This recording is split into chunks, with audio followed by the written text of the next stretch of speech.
Bismillahirrahmanirrahim. Assalamualaikum warahmatullahi wabarakatuh. Hari ini tepatnya pukul 15.30 saya ikut pelatihan yang judulnya Sehat Fisik, Sehat Finansial, yang akan tutornya itu Bang Aderai, Bang Ipo Santoso, dan Bang Adrian Maulana. 3 orang yang sukses, badannya masih tetap sehat, finansialnya banyak. Selamat mengikuti ya.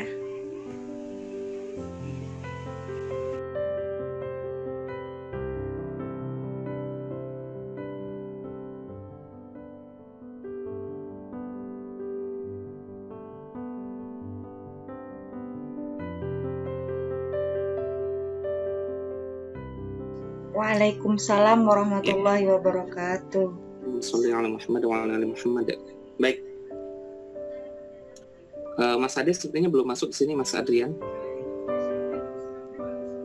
Ada namanya Ade saja, tidak ada Adrian. Mungkin boleh Mas Ade nanti diinformasikan kalau sudah masuk Mas Ade nih. Ya, baik, terima kasih banyak teman-teman semuanya. Selamat siang. Ya. Siang jelang sore. Kita untuk belajar bareng dari mentor-mentor yang alhamdulillah sudah kemampuannya baik di bidang kesehatan ya ataupun di bidang finansialnya. By the way, semuanya ini kalau suara saya kedengaran dengan jelas, boleh coba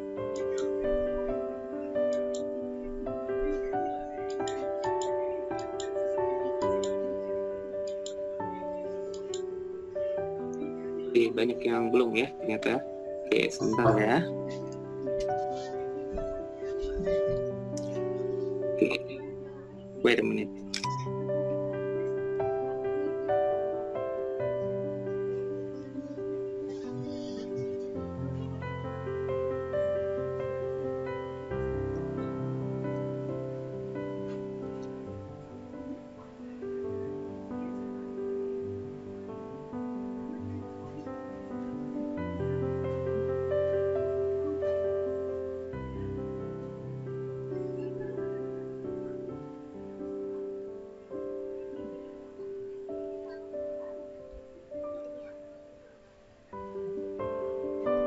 Sekadar minta tolong di co-host.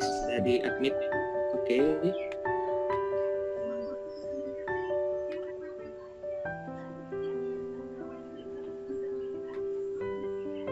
Baik ya.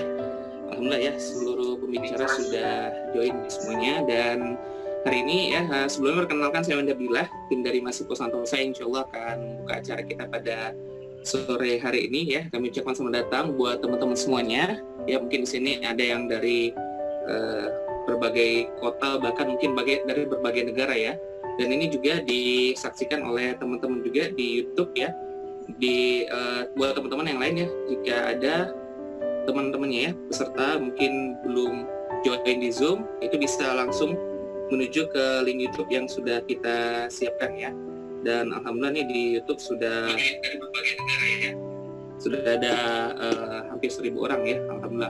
Dan di sini buat teman-teman semuanya, insya Allah di sesi pertama nanti akan dibuka oleh Mas Adrian Maulana dan nanti akan dilanjutkan oleh Mas Aderai, kemudian dilanjutkan dengan Mas Ipo Santosa. Namun sebelum itu boleh sama-sama kita berdoa, mudah-mudahan Allah berikan kelancaran, Allah berikan kemudahan dalam kegiatan kita kali ini. Berdoa, kami persilahkan.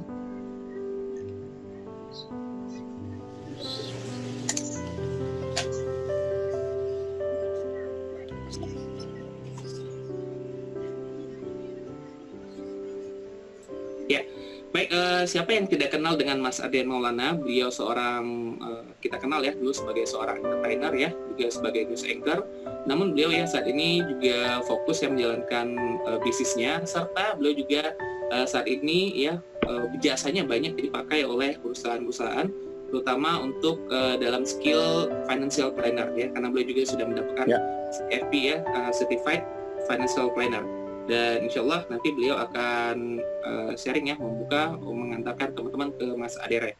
Sebenarnya masih posa-posa. Alhamdulillah di sini sudah hadir ya. Insya Allah akan menyapa teman-teman sekalian. Silakan Mas Iko. Oke. Assalamualaikum warahmatullahi wabarakatuh. Waalaikumsalam warahmatullahi wabarakatuh. Ya, boleh di mute yang lain. Ya, teman-teman kalau mendengar suara saya dengan jelas, ya coba acungkan jempolnya boleh. Acungkan jempolnya, gerakkan jempolnya boleh. 2 jempol boleh. Iya. Saya doakan yang belajar sungguh-sungguh, layarnya nyala, ya mudah-mudahan rezekinya lancar gitu ya. Amin ya rabbal alamin. Layarnya nyala, tolong layarnya nyala. Ini adab dalam menuntut ilmu ya. Kalau seluruh mitra saya minta seperti itu. Kalau enggak, biasanya tuh kita remove malah dia dari ini gitu ya, dari Zoom gitu. Karena ini memang adab sederhana ya dalam menuntut ilmu gitu. Kalau teman-teman juga lihat ya di majelis manapun ya memang baiknya itu yang mengajar ya dia bisa melihat siapa yang diajar, baiknya seperti itu. Ya jadi walaupun kita secara fisik terpisah gitu ya, tapi insya Allah bisa melihat gitu ya. Sekali lagi teman-teman kalau mendengar suara saya dengan jelas, coba acungkan jempolnya boleh, 2 jempolnya boleh, gerakkan. Saya mau cek di layar, ini ada 2 layar ya, jadi saya mau cek random ya. Ya alhamdulillah, Allahumma shalli ala Muhammad wa ala Muhammad. Oke, Mas Adrian sudah hadir. Coba saya sapa dulu. Assalamualaikum, Mas Adrian. Waalaikumsalam warahmatullahi wabarakatuh. Wih, udah ready nih kayaknya. Oke ya teman-teman, kita dengar dulu ya sharing dari Mas Adrian ya. Nanti insya Allah saya akan kembali lagi. Saya tetap di sini kok, nggak kemana-mana. Silakan Mas Adrian. Baik, oke. Bismillahirrahmanirrahim. Assalamualaikum warahmatullahi wabarakatuh. Waalaikumsalam warahmatullahi wabarakatuh. Iya, mohon maaf ini kok saya mendengar ada feedback ya. Suaranya sepertinya double ya. Kenapa ya? Oke, mudah-mudahan sekarang udah lebih clear. Aman Mas. Iya, aman ya, tapi di situ ya. Oke. Gak apa-apa. Di sini saya dengarnya agak mantul-mantul. Oke. Alhamdulillahirrabbilalamin. Salatu wassalamu ala al-qin sayyidina wa maulana Muhammadin wa ala alihi wa sahbihi ajma'in amma ba'du. Teman-teman semua, Ipo, Santosa, mentor saya, Mas Wendy, coach saya juga, terus Mbak Eka, mitra saya yang terbaik, kemudian ada istri saya Desi Ilsanti, dan tentunya bintang tamu kita yang sesaat lagi akan berbagi, Mas Aderai, yang tentunya saya udah gak pernah ragu untuk mengenalkan kepada teman-teman, karena saya yakin bahkan teman-teman mungkin sudah jauh lebih kenal Mas Aderai ketimbang saya ya. Dan nanti kita akan bicara banyak mengenai bagaimana kita bisa mendapatkan kesehatan yang prima, kesehatan yang optimal. Mungkin sedikit dari saya akan sedikit berbicara mengenai sisi yang terkait dengan finansial. Teman-teman, kalau kita bicara mengenai rezeki, orang memang suka mengaitkan dengan urusan uang. Padahal sesungguhnya yang namanya rezeki itu tidak hanya uang ya. Anak yang soleh, kita punya pasangan hidup yang baik, ya kita masih punya orang tua, itu sebenarnya juga adalah rezeki. Dan sesungguhnya kalau yang saya pelajari bahwa rezeki sebenarnya itu hanya 3. Apa? Rezeki yang kita makan lalu kemudian ternyata habis, kemudian yang kita lagi pakai sekarang ini untuk kita nge-zoom, terus kemudian akhirnya usang, dan yang ketiga adalah yang kita kumpulkan tapi adalah untuk kita berikan kepada jalan kebaikan, ya khususnya adalah jalan Allah. Selebihnya itu gak bakal kita bisa bawa, kita akan tinggalkan, kita akan wariskan. Nah jadi teman-teman, saya hanya ingin mengingatkan bahwa pada saat kita berusaha untuk menjemput rezeki kita, karena memang rezeki kan gak perlu kita cari-cari ya, semuanya itu sudah punya takarannya, dan insya Allah gak bakal tertukar. Apa yang orang lain dapatkan itu bukan mengambil hak dari kita, karena semua di antara kita sudah memiliki samudera rezekinya masing-masing ya. Nah terpenting pada saat kita berusaha, apakah nanti saya berharap teman-teman akan menjadi pengusaha yang mulung, yang sukses ya. Teman-teman harus berusaha untuk mencari harta, dan itu diperbolehkan, tapi asalkan harta itu berkah. Dan teman-teman bisa melihat bagaimana harta ini sebenarnya berkah atau tidak. Teman-teman lihat aja apakah harta kita bertumbuh dari waktu ke waktu ya, berkembang nilainya atau bertambah. Bertambah bukan melulu, wah tadinya punya 1 rumah jadi 2 rumah, tadinya punya 1 mobil terus punya 2 mobil, terus punya 1 istri, terus Kalau itu enggak ya cukup satu aja ya, yang satu aja di rumah nggak habis-habis. Tapi misalnya bertambah apa? Bertambah kebaikan kita kepada orang lain, bertambah sedekah kita, bertambah kedekatan kita kepada Yang Maha Kuasa. Itulah insya Allah kalau teman-teman bisa menilai usaha kita, pekerjaan kita ini berkah atau tidak. Nah sekarang saya mau kaitkan dengan finansial. Nah, apa sih yang dimaksud berkahnya finansial? Adalah apabila aktivitas keuangan kita itu didasarkan kepada aturan-aturan syariah, aturan sebagai sarana ketaatan kita kepada Yang Maha Kuasa. Supaya apa? Supaya kita menjalankan kehidupan ini dengan penuh ketenangan hati. Dan insya Allah itulah kita akan bisa mendapatkan kebahagiaan yang hakiki. Nah, jadi teman-teman harus juga memperhatikan bagaimana cara kita mendapatkannya, bagaimana cara kita membelanjakan, dan bagaimana cara kita mengelola uang atau harta tersebut. Jadi yang pertama adalah teman-teman semua sama seperti hari ini, ada orang mungkin pada santai-santai, pada tidur siang, tapi teman-teman habis asar tadi sebagian yang muslim tentunya langsung meluangkan waktu ingin duduk dengar seperti ini ya. Kita perbaiki niatnya dulu, kita luruskan niat kita ya, semata-mata kita ingin mendapatkan ilmu, dapatkan pelajaran, insya Allah juga akan mencatat sebagai sebuah pahala. Karena saya yakin kalau teman-teman nanti dapat kebaikan, teman-teman juga akan mentransfer kebaikan kepada orang lain, maka kebaikan itu akan datang kepada diri kita juga ya.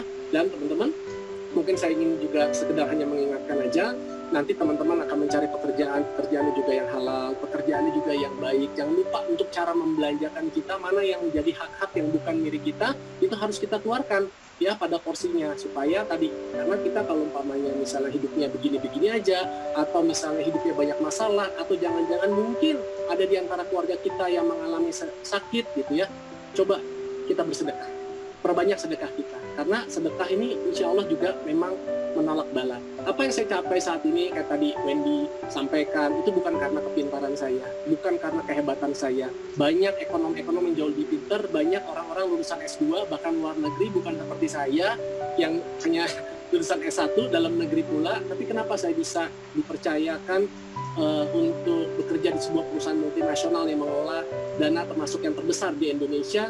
Ya semata-mata karena saya berusaha terus untuk memperbaiki hubungan saya dengan Yang Maha Kuasa. Karena saya tadi yakin banget bahwa rezeki saya itu sebenarnya udah ada, udah tertakar, tinggal kita jemput aja ya. Jadi teman-teman juga harus punya mindset yang baik ya tentang kehidupan kita, juga harus punya mindset yang bagus tentang yang namanya uang ya.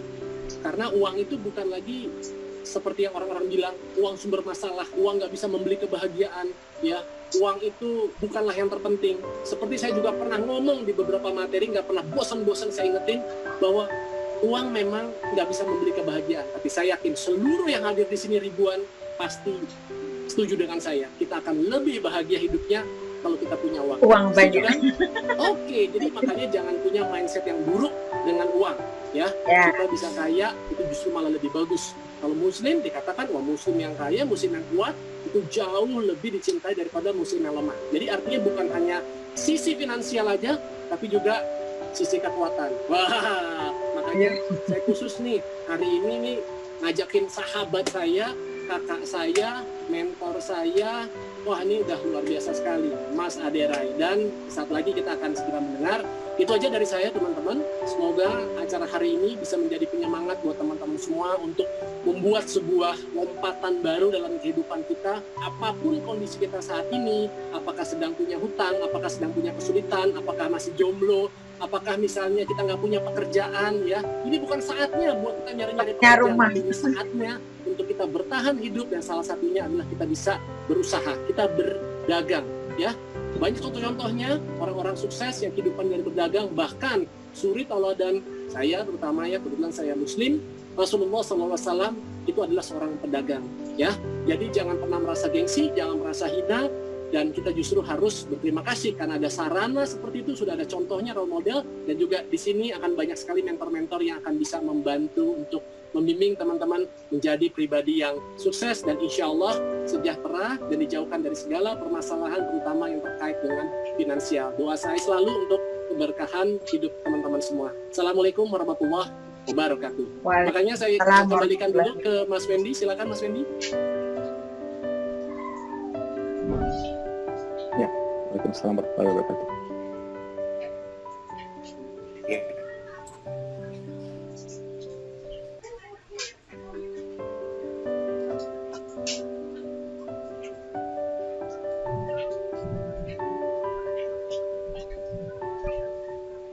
langsung men. Baik.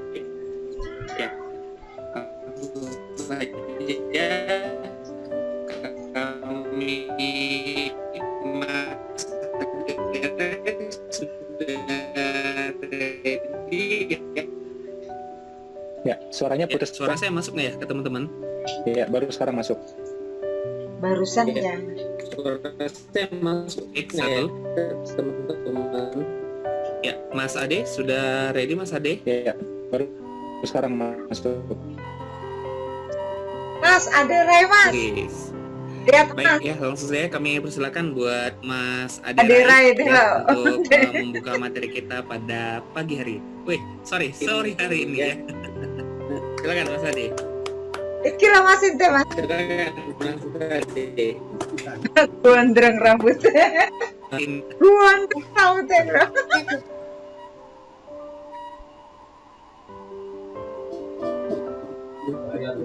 Iya. Mut. Masih mut.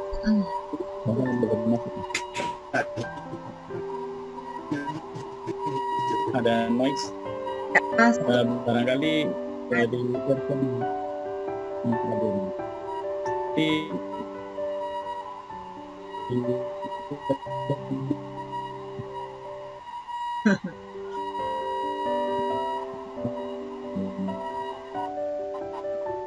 Di sini. Ya, Mas Ade boleh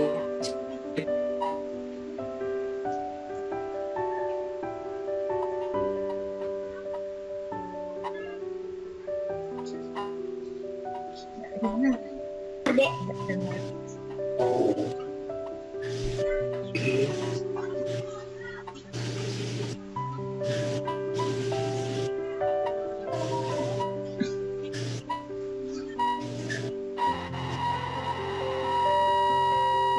di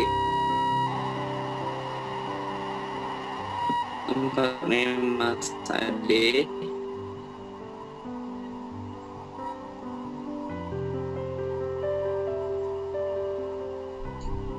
Ya, coba kita mute yang lain sebentar. Host, tolong di mute semua yang lain coba, biar saya bicara sebentar.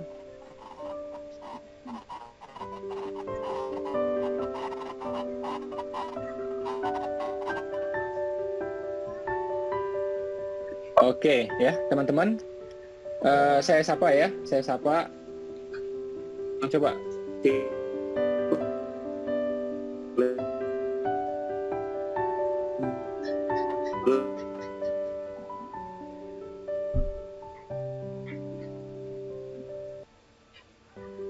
Oke, teman-teman. Kalau mendengar suara saya dengan jelas, coba acungkan jempol boleh? Oke, suara saya jelas nih sepertinya. Teman-teman, kita mungkin dikasih kesempatan untuk berdoa lagi ya. Mudah-mudahan acara hari ini lancar. Kita 1 menit berdoa ya. Silahkan 1 menit berdoa.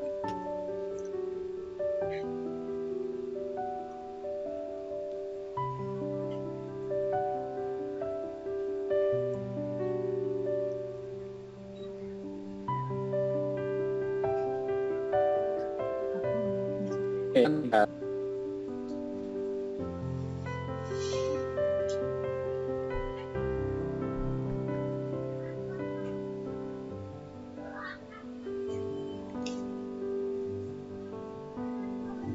Ya, saya sapa ulang ya teman-teman, sekali lagi mohon kesabarannya juga mohon baik sangkanya.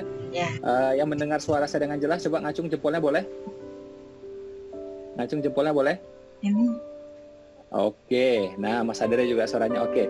Ya, sekarang coba saya mute ya Mas Adere yang langsung nyambung ya.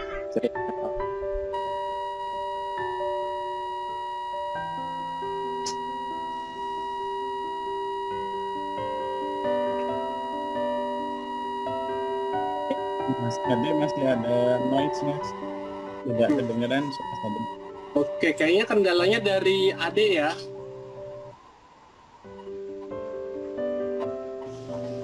Oke.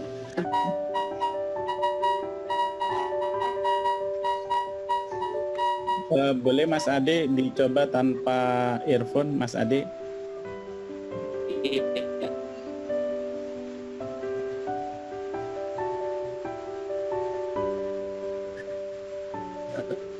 Mas Ade.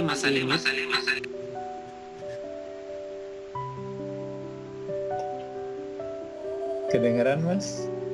Oke, sudah oke. Kedengaran. Udah mendingan? Ha-ha. Udah. Sudah. Mas Sudah lembut mendingan. kali suaranya Mas. Ya, nggak usah pakai Iya. earphone ya. Nah, mungkin saya ngobrol sama Mas Adrian, boleh silakan. Nah.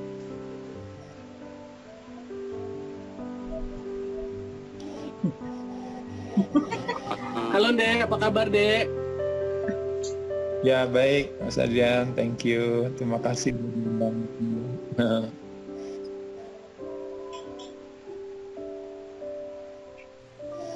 Iya, terima kasih juga udah meluangkan waktu nih sore hari ini di hari Minggu. Biasanya Denny jadwalnya pasti ada di gym. Atau enggak ya, hari Minggu harus ada istirahat juga ya. Iya, di tengah-tengah waktu istirahat, Adek masih mau berbagi sama saya, Iko, dan juga teman-teman semua yang hadir di kesempatan sore hari ini. Kita sangat mengapresiasi, Dek, dan kita kepengen banyak belajar nih seputar pola hidup sehat di tengah-tengah situasi yang seperti ini ya. Khususnya kita ingin bisa tahu sebenarnya langkah-langkah apa sih yang paling bijak yang kita lakukan untuk kita bisa stay healthy always. Gimana Dek? Ya, makasih. Ya, makasih Adrian. Jadi sekali lagi ya teman-teman sekalian, mungkin kalau saya langsung ya, saya mungkin kalau melihat dari situasi yang ada hari ini, ada satu hal yang kadang kita salah mengadopsi gitu ya, yaitu adalah ketika kecemasan dan ketakutan kita jadikan sebagai gaya hidup sekarang ini karena kita mengatasnamakan sebuah kebenaran gitu. Nah, makanya kenapa ada istilah yang mengatakan ketimbang daripada memilih yang benar, milihlah yang baik gitu. Karena biasanya kadang-kadang yang benar hari ini bisa jadi ternyata kesalahan masa depan gitu, dan sebaliknya mungkin ya. Tapi kalau kita selalu berbuat baik itu pasti selalu berada di jalan yang benar gitu. Jadi tubuh manusia itu memang tidak bisa dibohongi, dia terlalu cerdas. Jadi bukan hal yang bijaksana kepada kita ketika kita sekarang harus takut dan cemas dengan sebuah ketidakpastian akan masa depan yang ketika pada saat itu tidak kita ikhlaskan gitu ya. Jadi mungkin saya rasa nomor satu paling sederhana yang bisa kita lakukan, yuk kita mesti punya ketenangan hati dulu dalam melihat atau membuat sebuah respon. Selalu ada opsi cara pandang yang menguatkan dan ada cara pandang yang melemahkan ketika kita menghadapi situasi ini.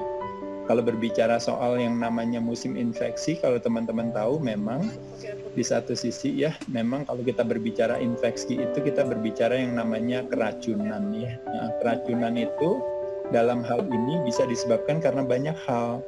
Bisa karena heavy metal, bisa karena polutan, bisa karena energetik, bisa juga karena proses makanan gitu ya, termasuk juga mental. Dan kalau berbicara kuman, penyakit gitu ya, seperti virus, seperti misalnya bakteri dan sebagainya, itu disebut dengan namanya oportunis. Dia akan mengambil kesempatan kepada tuan rumah yang ramah kepadanya. Nah, dalam hal ini makanya kenapa tadi saya katakan ketika kita takut dan cemas itu adalah bukan sesuatu hal yang mau kita adopsi. Kenapa? Karena tanpa kita sadari kita akan mengirim signal kepada tubuh kita untuk justru yang terjadi yang harusnya badannya kuat, memberikan kesempatan kepada tubuh untuk punya kecerdasan sendiri ya, dengan kemampuan bisa mengadaptasi, menciptakan antibodi dan sebagainya.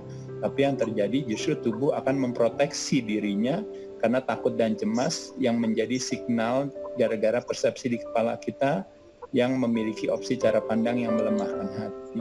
Jadi oleh sebab itu teman-teman sekalian, yuk kita belajar keikhlasan dalam situasi ini terlepas daripada apapun. Sehat memang kembali lagi adalah bukan yang utama, tapi tanpa sehat yang utama tidak bisa kita raih. Sehat bukan tujuan, tapi sehat adalah sebuah syarat. Sehat tidak menarik selagi masih kita miliki, baru menjadi begitu menarik pada saat dia pergi dari kita. Selagi masih kita punya sehat, yuk kita jaga. Nah, dengan kita menjaga kesehatan, kita menutup kesempatan bagi si oportunis untuk mengambilnya gitu. Sehingga tidak terjadi yang namanya overreaksi daripada immune system kita. Nah, makanya kenapa ada istilah yang mengatakan apa yang kita fokuskan di sana tenaga kita tersalurkan. Kita mau berfokus kepada kehebatan sebuah kesakitan, boleh saja. Ya, sakit atau problem itu atau masalah selama kita hidup sebenarnya akan selalu hadir datang. Hari ini nomor 19, besok bisa nomor 20, 21 dan selanjutnya. Tapi tergantung daripada bagaimana kita merespon. Makanya kenapa menjadi orang yang bertanggung jawab itu bahasa Inggrisnya disebut responsibility dari kata ability to choose our response gitu. Jadi memilih respons kita untuk memilih. Ada yang opsi cara pandang yang melemahkan jadi stressful, ada opsi cara pandang yang menguatkan hati ya. Jadi sekali lagi teman-teman sekalian, yuk yang kita fokuskan mau apa? Mari kita berfokus kepada kecerdasan, keagungan tubuh manusia. Tubuh manusia tidak selemah yang kita duga. Yuk kita berfokus kepada bukan cuma kita belajar tentang yang namanya keamanan, tapi kita juga seperti tadi yang dikatakan oleh Mas Ipo, dikatakan oleh Mas Adrian, kita juga belajar keimanan dan juga belajar keimunan. Nah, dalam hal ini kalau berbicara imun, yang saya katakan tadi ya, protokol sehat proteksi dari luar sudah kita lakukan. Sekarang yang kita jalankan juga adalah yang paling utama sesungguhnya adalah yang paling signifikan, yaitu adalah protokol sehat proteksi dari dalam yang menjadi ulah perilaku kita. Ulah perilaku kita lah sebenarnya yang kadang-kadang juga menjadi penentu nasib daripada kesehatan kita. Jadi ada istilah yang mengatakan sehat dan sakit itu adalah sebenarnya sebuah konsekuensi daripada akumulasi ulah perilaku kita. Dalam hal ini investasi perilakunya seperti apa teman-teman ya. Nah makanya kalau kita mau mengambil hikmah di musim infeksi ini, jangan jadikan yang namanya ketakutan dan kecemasan, takut akan sakit, cemas akan takut nanti terjadi prematur, kematian dan sebagainya sebagai sebuah fondasi yang lemah, tapi justru fondasi yang kokoh adalah ketika adanya sebuah pemahaman.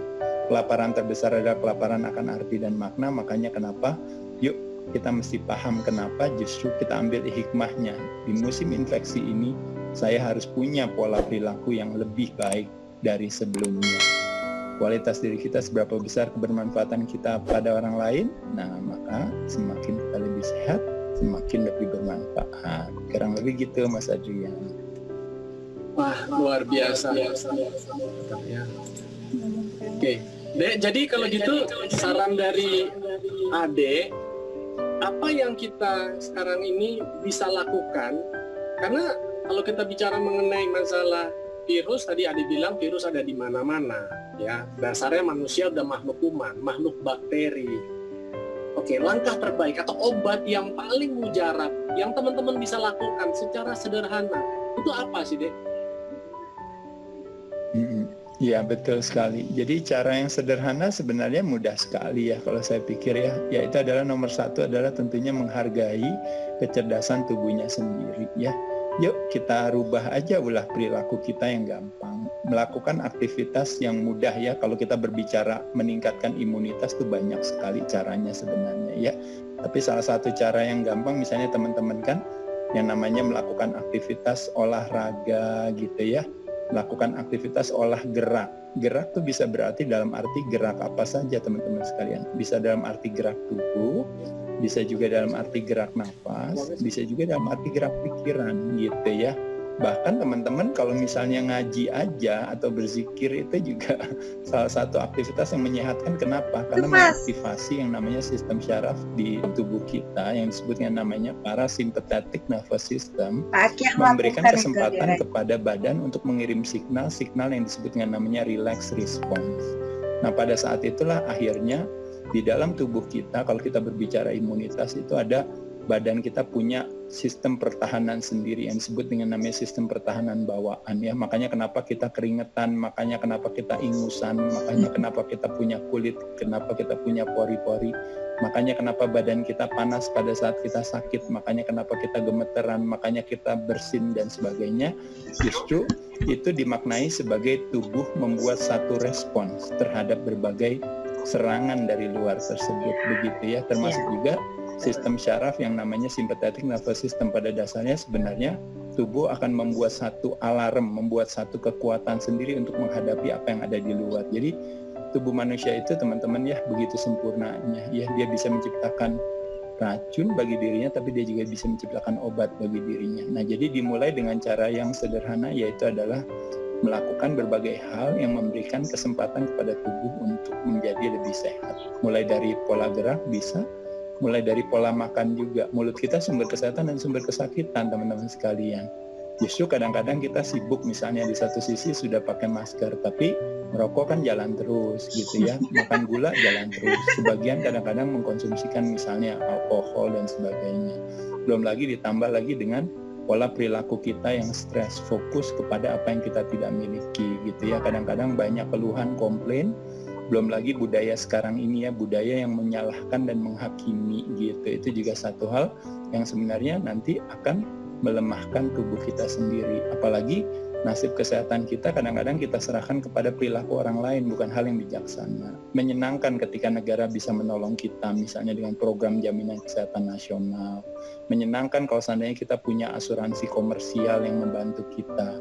Menyenangkan ketika kita punya perusahaan atau mungkin kantor yang bisa mendukung kita, atau bahkan mungkin saudara-saudara atau keluarga atau orang tua yang mendukung kita. Tapi bagaimanapun juga selalu yang mesti kita fokuskan itu apa yang disebut yang namanya asuransi personal, yaitu adalah merubah ulah perilaku kita. Nah, ulah perilaku kita bisa dengan berbagai cara. Mulai sebagai contoh paling gampang misalnya kalau kita berbicara makan nih Mas Adrian. Nah, makan yang sederhana, orang nggak tua nggak muda, nggak pria nggak wanita, nggak kaya nggak miskin, hampir sebagian besar yang dimasukin ke mulutnya bukan mengarahkan dia kepada kesehatan, tapi mengarahkan dia pada kesakitan. Jadi bisa membayangkan harusnya makan memberikan kekuatan, tapi kok makan memberikan kesakitan. Nah, begitupun juga dengan kalau orang bilang yang langsing sama yang gemuk, nggak pria nggak wanita, nggak tua nggak muda, nggak miskin nggak kaya, semuanya hari ini kegemukan. Kenapa? Karena proses makannya yang tidak diatur. Apalagi di rumah sekarang kita melakukan berbagai pelarian, salah satu pelariannya adalah ke makanan. Apa yang kita makan hampir sebagian besar adalah karbohidrat yang nanti dipecah oleh tubuh kita menjadi gula. Dan ketika gulanya semakin banyak, akhirnya otomatis badan harus merilis insulin atau hormon yang nanti akhirnya membuat sel di dalam tubuh kita akhirnya tidak sensitif lagi terhadapnya, sehingga terjadi resistensi insulin yang nanti berhubungan dengan yang namanya metabolic syndrome, yaitu adalah berbagai penyakit yang berhubungan dengan jantung dan pembuluh darah. Nah, pada saat itulah akhirnya terjadi berbagai penyakit-penyakit populer seperti tekanan darah tinggi, gula darah tinggi ya, diabetes tipe 2, lalu juga bisa penyakit yang berhubungan dengan jantung, lalu juga bisa karena stroke dan sebagainya. Jadi teman-teman bisa lihat di sini ya, gara-gara keniatan kita untuk berlari daripada ketidakterjangkitan, memenangkan sebuah pertempuran, tapi kalah perang ketika kita di rumah, akhirnya harus gugur gara-gara ulah perilaku kita, terutama dalam hal pola makan, yaitu adalah kebanyakan gula yang akhirnya menyebabkan racun sendiri lagi gitu ya. Padahal kita sedang mengatasi racun yang satu dalam hal toxicity, tapi dalam hal fooding, dalam hal yang lain kita kena juga. Belum lagi teman-teman juga 2 dari 3 pria di Indonesia merokok ya, kalau kita lihat ya. Jadi bisa bayangkan otomatis imunitasnya pasti akan berkurang. Begitupun juga dengan ketika makan itu kenaikan berat badan itu meningkat, itu juga nanti berpengaruh kepada nanti hubungannya dengan kemampuan tubuh ya. Mulai dari penyerapan vitamin D, kemampuan untuk imunitas yang berkurang dan sebagainya. Jadi bukan hal yang bijaksana. Jadi memang menyenangkan, sekali lagi teman-teman sekalian, yuk kita pelan-pelan bertahap aja merubah ulah perilaku kita. Yang belum olahraga, yuk kita olahraga. Yang makannya sembarangan, yuk makannya kita atur. Salah satunya adalah yang paling baik adalah melakukan aktivitas yang disebut dengan namanya berpuasa. Sama seperti di bulan Ramadan, kalau teman-teman tahu ya, puasa adalah salah satu basic dasar pengaturan pola makan yang sederhana gitu ya. Ketika kita hidup 24 jam ya teman-teman, satu hari kita tidur istirahat antara 6 sampai 8 jam. Itu adalah waktu di mana yang paling kita tidak makan aja ya cuma di situ. Selebihnya ketika kita bangun 16 jam itu semua apapun dimasukkan ke dalam mulut kita. Nah, bisa bayangkan kalau seandainya otomatis akhirnya berpengaruh kepada metabolisme dalam tubuh kita. Nah, sekarang membayangkan dengan kita puasa, kita coba rubah sedikit demi sedikit. Kalau seandainya membayangkan bulan Ramadan kita puasa tidak makan dari jam 4 pagi sampai jam 6 sore, berarti terjadi 14 jam. Nah, kalau seandainya kita lakukan hal itu sehari-hari dengan cara terakhir makan misalnya jam 8 malam, berarti paling cepat kita makan lagi berarti jam 10 pagi. Cuma berbeda dengan bulan puasa di bulan Ramadan, yang biasanya kita kadang-kadang puasanya juga tidak minum ya. Kita kali ini kita boleh minum, apakah minum air putih, minum teh, minum kopi dan sebagainya, tapi tidak memasukkan gula ke dalamnya ya. Jadi minum air putih nggak ada masalah. Jadi kita baru makan lagi 14 jam setelah terakhir kita makan jam 8, berarti jam 10 paling cepat kita makan. Nah, yang kedua adalah kita memilih sumber-sumber makanan kita. Nah, sumber makanan kita juga kalau teman-teman tahu ada namanya makronutrisi, ada karbohidrat sebagai sumber tenaga, ada protein dan ada lemak. Nah, yang menjadi tantangan adalah kita selalu mengkonsumsikan karbohidrat yang terlalu banyak. Apakah dari nasi, dari kentang, apakah dari biasanya tepung dan turunannya yang nanti akhirnya jadi mie, jadi roti, jadi kue-kuean, jadi kerupuk dan sebagainya. Bukan berarti nggak boleh ya teman-teman ya, tapi yang menjadi tantangan adalah kebanyakan karbohidrat akhirnya nanti akan disimpan di dalam sel lemak, nanti akhirnya berpengaruh ke banyak hal gitu ya. Nah, jadi protein dari katanya protos yang utama bisa didapat dari hewani dan nabati teman-teman sekalian ya. Bisa dari kacang-kacangan ya, bisa dari tempe, dari tahu ya misalnya kalau kacang-kacangan. Kalau seandainya dari hewani bisa dari ikan, dari ayam ya, bisa dari kambing, bisa dari sapi dan sebagainya. Nah, teman-teman boleh mengkombinasikan, memvariasikan dan merotasikan sumber makanan tersebut ya.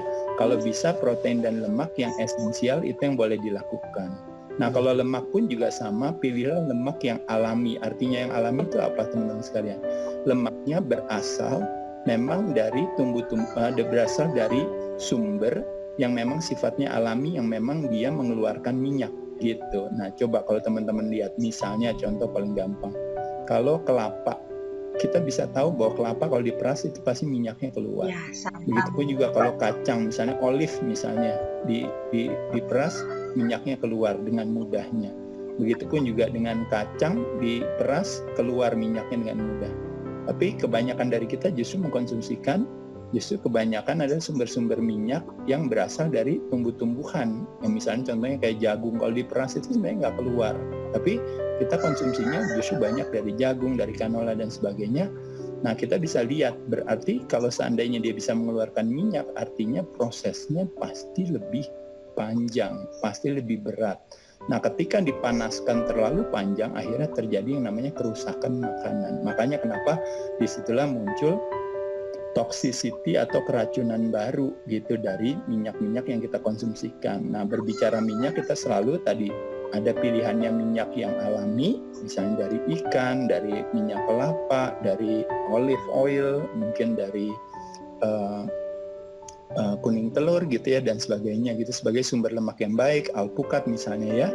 Tapi ada juga minyak yang berasal yang dari sebuah proses yang panjang yang perlu dipanaskan, dan sehingga yang terjadi kalau teman-teman tahu akhirnya terjadi keracunan baru. Nah, itu makanya kenapa ada istilah yang namanya, yuk perhatikan rasio yang namanya omega 3 sama omega 6. Omega 3 itu adalah yang justru anti peradangan, sedangkan omega 6 justru yang pro peradangan. Nah, kalau berbagai minyak-minyak sayuran gitu termasuk margarin itu biasanya pro peradangan. Tapi kalau seandainya misalnya mentega murni, lalu misalnya minyak kelapa, lalu sumber-sumber lemak yang tadi saya sebutkan, itu adalah yang rasio omega 3-nya lebih tinggi, minyaknya lebih alami. Nah, itu bisa jadi pilihan buat kita. Tapi kembali lagi teman-teman sekalian, dengan kita berpuasa, kita berharap ingin merubah kemampuan tubuh kita dari yang biasanya menggunakan gula sebagai sumber tenaga, kita akan mencoba menggunakan lemak sebagai sumber tenaga. Jadi ini lebih kepada teknis ya teman-teman. Nanti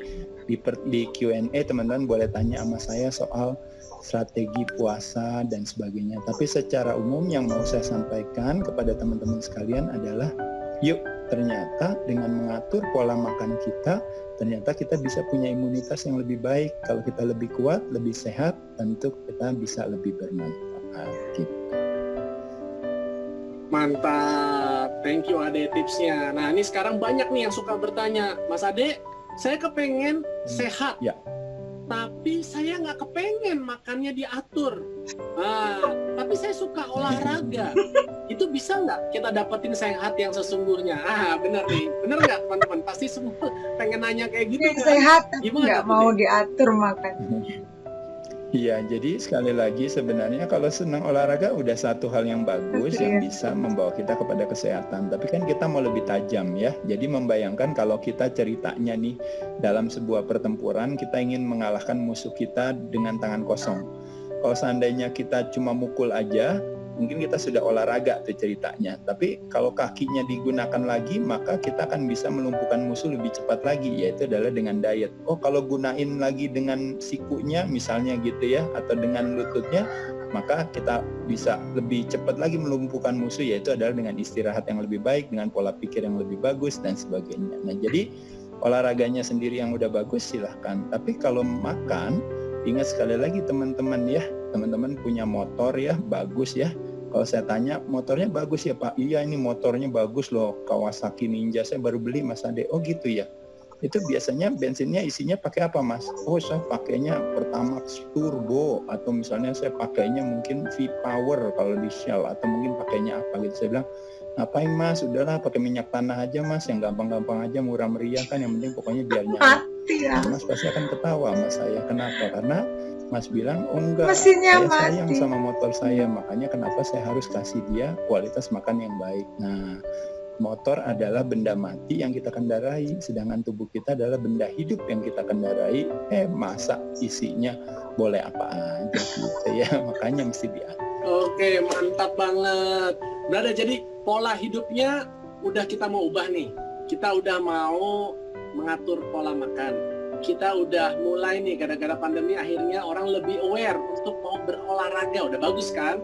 Tidur juga ya, karena banyak yang working from home, sepertinya banyak yang akhirnya jadi tidurnya cukup ya, dan lebih berkualitas atau terlalu berkualitas tidurnya ya. Nah, Kalau sekarang masih bisa tidur dengan bagus. tambahan sekarang esensi dari suplemen, brother. Kalau polanya udah sehat, kita masih perlu nggak sih yang namanya suplementasi? Iya, baik. Jadi teman-teman harus paham dari katanya, suplementasi itu adalah tambahan gitu ya. Memang yang utama tetap makanan sehari-hari.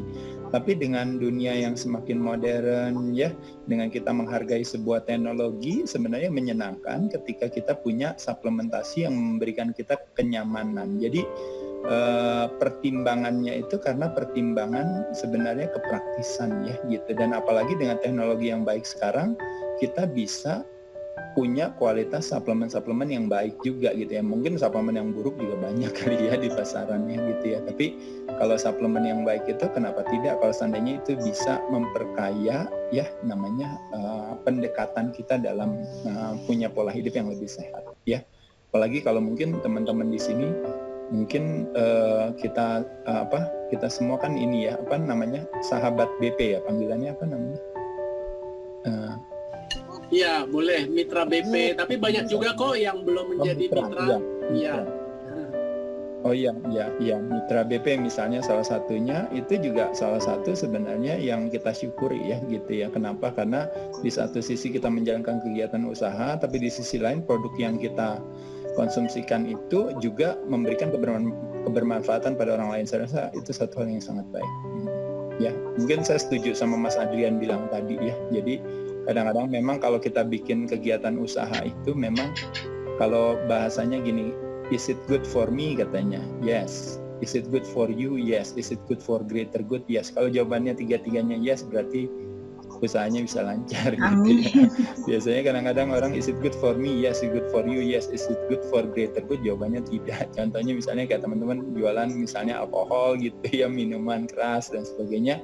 Mungkin seolah-olah mendapatkan keuntungan yang baik bagi kita, tapi apakah memberikan kontribusi kepada kesehatan secara umum atau kebaikan? Ya mungkin tidak. Begitupun juga dengan rokok dan sebagainya. Jadi saya rasa kalau suplementasi yang justru meningkatkan kualitas kesehatan, kenapa tidak?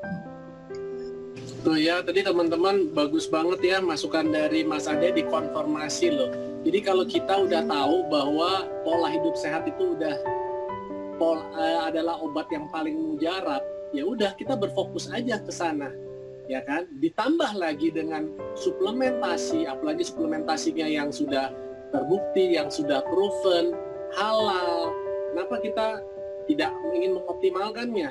Kalau kita ingin atau misalnya bisa mengeluarkan sejumlah uang untuk hal-hal yang sifatnya ya terkadang hanya konsumtif belaka, kadang tidak memberikan satu dampak yang menjanjikan kita akan bisa lebih punya tingkat kesehatan optimal, itu aja kita mau melakukannya. Bahkan seringkali menghambur-hamburkan. Tapi untuk sesuatu yang jelas bisa membantu untuk mengoptimalkan kesehatan kita, sekaligus juga sebagai sarana untuk investasi di masa yang datang, karena kita juga nggak pernah tahu kan, memang usia ini kan sudah ada yang mengatur, tapi kita sebagai manusia kan diberikan akal untuk artinya memilah-memilih mana yang baik, yang buruk, yang kita masukkan dalam tubuh kita. Kalau binatang mungkin nggak seperti itu, ya kan? Nah, terus kemudian apalagi apa yang prioritas dalam kehidupan kita, mana yang nggak terlalu prioritas saat ini, dan di tengah-tengah situasi contoh kayak pandemi begini, ya ada PSBB lah, orang yang usahanya terdampak gitu. Saya rasa teman-teman nanti juga dalam berusaha sederhana, kalau ketemu ada jenis usaha, bisnis apapun ya, nggak harus seperti contohnya misalnya yang saya sedang kerjakan, atau mungkin ada teman-teman yang saat ini sudah pernah menjalankan, asal bisnisnya itu masih bisa menghasilkan, asal bisnisnya itu, apalagi tadi Mas Ade bilang, produknya bermanfaat, bukan cuma buat kita, tapi misalnya bisa juga bermanfaat buat kehidupan orang lain. Dan terakhir, kalau bisnis itu dengan komunitas-komunitasnya, dengan mentor-mentornya, menjadikan kita sebagai pribadi yang lebih baik dari hari ke hari, saya rasa itu adalah bisnis yang teman-teman coba pertimbangkan untuk dijalankan. Itu mungkin sedikit resume dari saya, tambahan dari saya.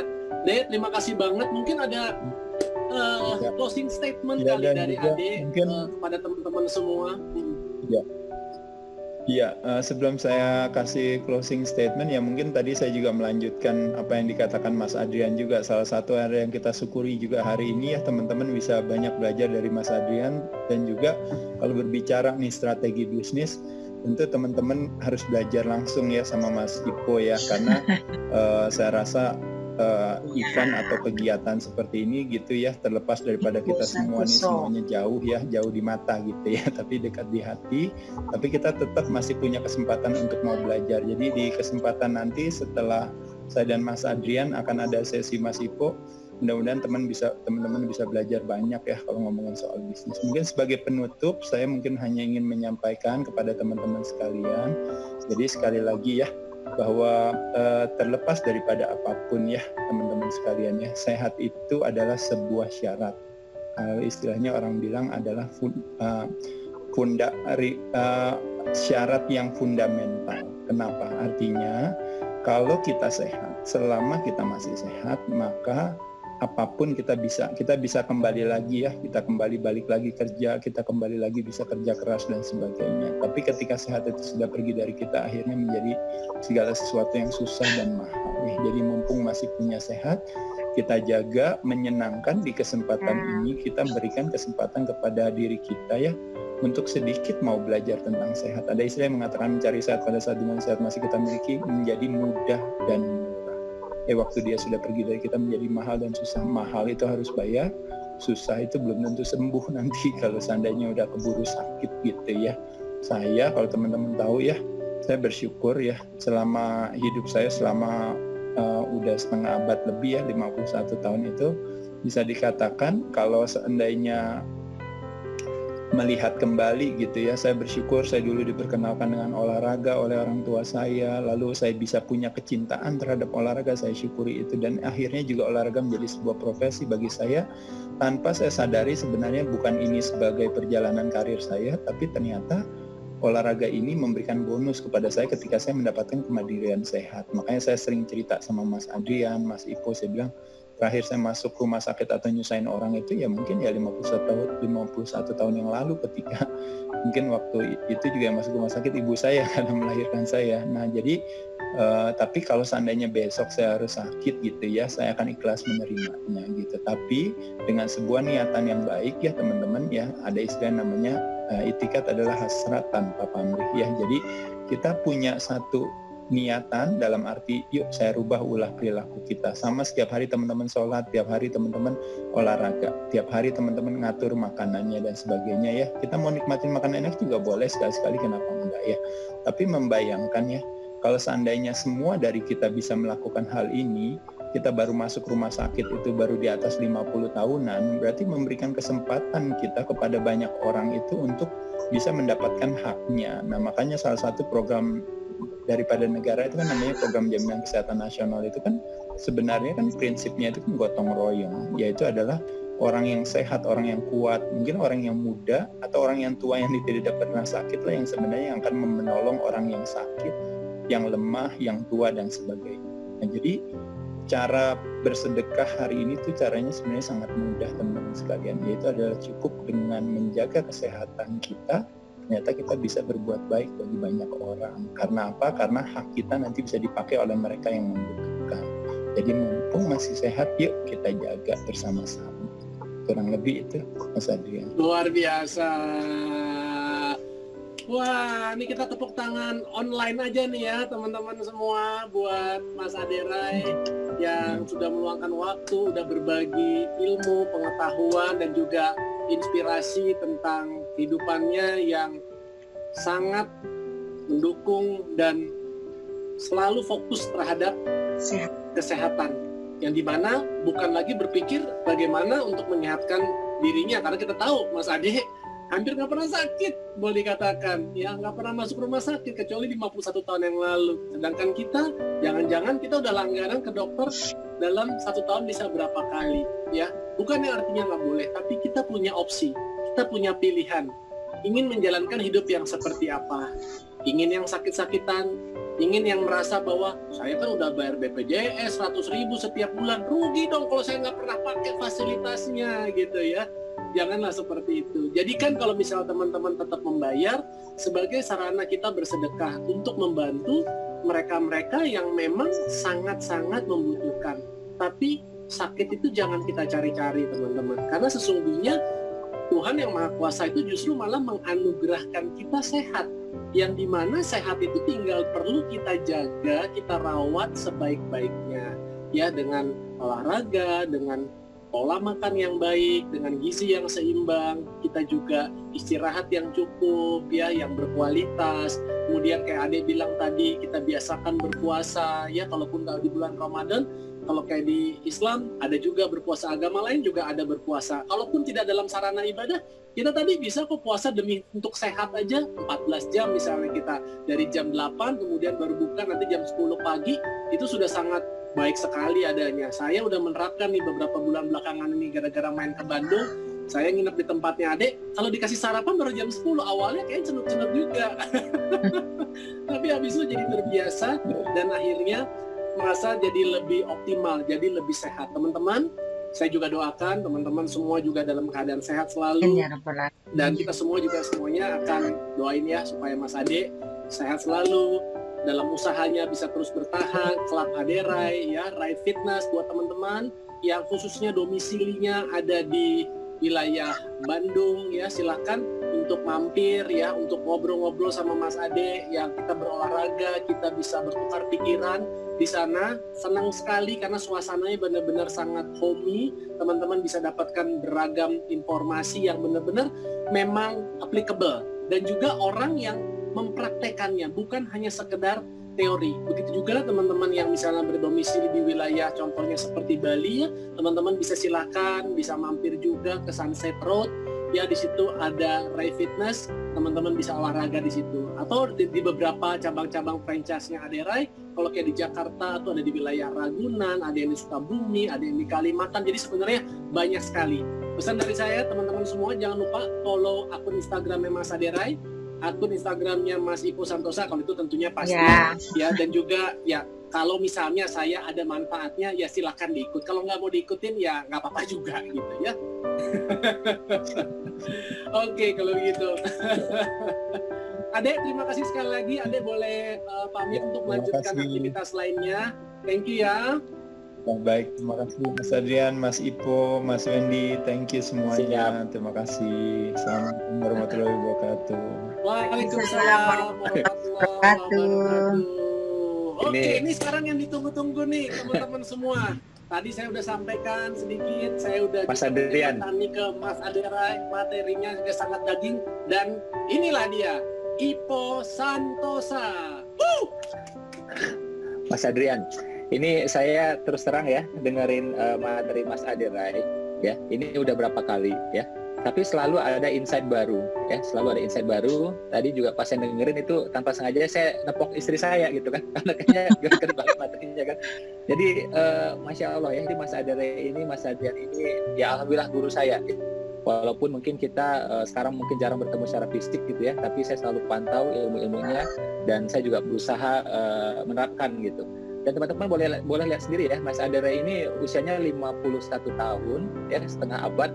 Tapi insya Allah, alhamdulillah awet muda ya, awet muda. Oke. Dan kalau Mas Adrian ini kita lihat itu ya, badannya gede ya, rambutnya panjang gitu, tapi ngomongnya halus banget, dalam. Iya, gitu, ya. halus sekali ada ngomongnya. momen yang saya jujur saya sempat terharu tadi. Gimana kalau kita menjaga diri itu sebenarnya itu kita sudah bersedekah, itu sudah bantu orang. Mudah-mudahan bisa kolaborasi lagi. Terima kasih.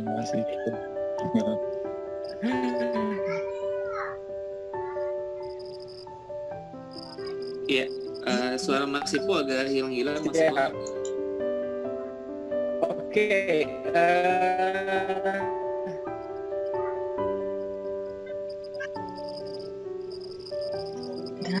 Hilang.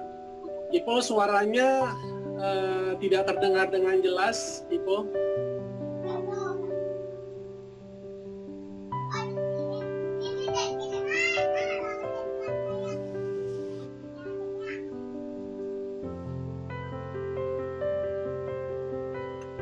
Ya, sambil menunggu Mas Ipo ya untuk checking connection. Mungkin saya mau nanya dulu ke Mas Adrian, boleh Mas Adrian ya?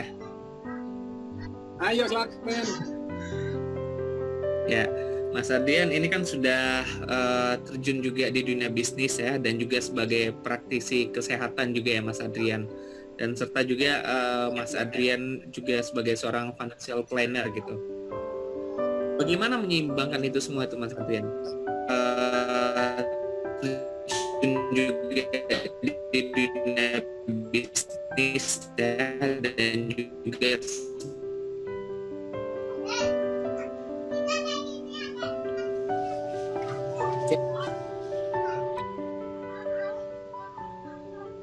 Oke, iya. Tadi pertanyaan dari Wendy ini ya, lebih bagaimana menyimbangkan itu semua ya Wendy ya, betul ya?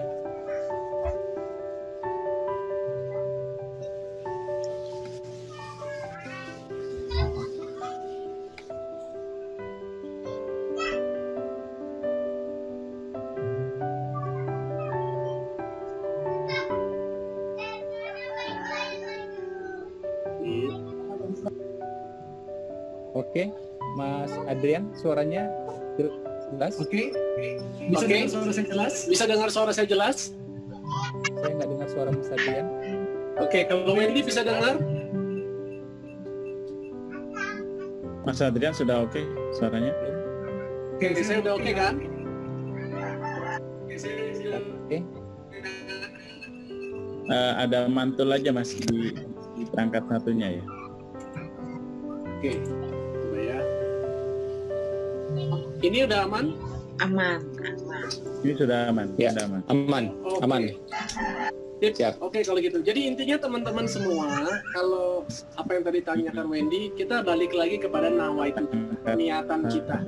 Apa sih yang sebenarnya kita ingin lakukan dalam kehidupan ini? Ya, Allah Subhanahu wa taala ini kan memberikan kita sebenarnya banyak pilihan-pilihan yang seringkali membuat kita kayaknya, waduh, apa yang kita mesti jalanin ya? Mau kerja kantoran, mau bisnis, mau menjadi seorang atlet, mau menjadi artis atau apa nih? Tapi sesungguhnya kita nggak perlu sih semuanya, walaupun mungkin kita diberikan kemampuan untuk itu semua. Ingat, tangan kita cuma 2, kaki kita cuma 2, dan apa yang kita lakukan ini hendaknya jangan cuma orientasinya cuma sekedar uang, cuma sekedar hanya bisa buat bulan depan atau mungkin tahun depan, tapi kalau bisa meninggalkan sebuah kebermanfaatan yang terus-menerus. Kalau bisa orientasinya tuh udah akhirat, bisa meninggalkan sebuah amalan yang gak putus-putus. Nah, contoh kayak misalnya kenapa saya sekarang memasuki dunia usaha. Selain dulu kan teman-teman lihatnya saya main sinetron, terus kemudian akhirnya saya katakanlah saya kerja kantoran, memang sekarang udah 4,5 tahun di sebuah perusahaan multinasional mengelola dana. Tapi saya juga menjalankan bisnis. Saya bergabung gitu ya dengan kemitraan dari Ipo Santosa. Teman-teman pasti tahu juga, lihat di Instagram saya. Kenapa? Karena saya ngelihat unsur kebermanfaatannya itu besar banget. Bukan hanya dari sisi materi. Kalau materi alhamdulillah sudah cukup tercukupi. Tapi saya melihat di sini saya bisa berukhuwah, saya bisa nambah saudara, saya bisa belajar, saya bisa dapetin ilmu-ilmu baru dari guru-guru, dari ustadz, dari teman berteman, ya. Ditambah lagi adalah apa? Saya bisa mentransfer ilmu knowledge. Nah, itulah ada satu sarana di mana saya nanti bisa meninggalkan benih-benih kebaikan yang insya Allah nanti juga akan mengalir. Karena apa? Itu nanti akan balik kepada siapa yang memberikannya. Jadi begitu teman-teman. Kalau kita udah tahu tujuan kita apa, kita tahu bagaimana cara untuk nyampe ke sana, enak, perjalanannya itu tinggal dijalanin. Bahwasanya dalam perjalanan itu akan ada lika-liku, insya Allah tuh nggak mengapa. Justru ujian-ujian itulah yang akan membuat kita menjadi pribadi yang lebih matang dan lebih bijak. Kira-kira begitu aja, Men. Siap. Siap. Oke ya, mungkin langsung kita ke Mas Ipo, Mas Adrian. Makasih banyak tips dan ilmunya, serta juga Mas Aderai. Insya Allah kita akan belajar dari Mas Ipo tentang bagaimana cara agar lebih sehat lagi finansialnya. Mungkin langsung saja kepada Mas Ipo, kami persilakan. Ya, teman-teman kalau mendengar suara saya dengan jelas, coba ngacung lagi jempolnya, boleh? Iya, sekarang jempolnya pada naik semua, alhamdulillah.